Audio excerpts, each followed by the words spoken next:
All right, this is part 2 from algebraic expressions. We just need to talk about the distributive property here for a minute. Distribute means to give.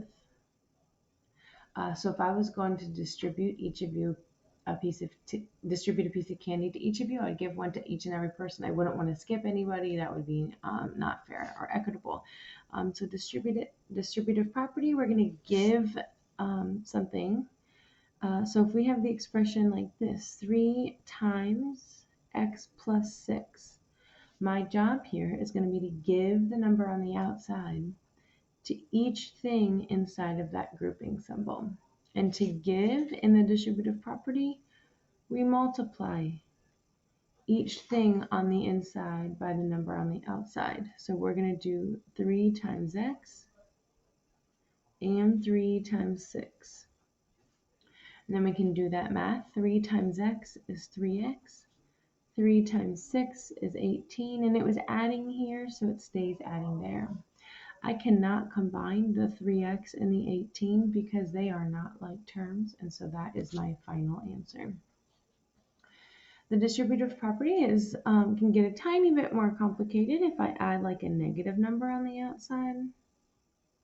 Then you just have to multiply with negatives. You're going to multiply the negative 2 by each thing inside of the expression. So negative 2 times x and negative 2 times 8.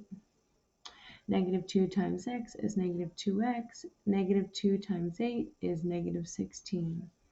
You can write it like this plus a negative 16, or you can rewrite it with a subtraction sign. Subtracting is the same as adding the opposite. One last example, if I have 5 times 2x plus 3y plus 10, we can give the number on the outside to each term. Now, sometimes a roadblock for some students is feeling like you're not allowed to multiply the 5 times the 2x and the 5 times the 3 because they're not like terms. You're allowed to multiply anything. You can only add the terms when they're the same letter. You can multiply anything you want.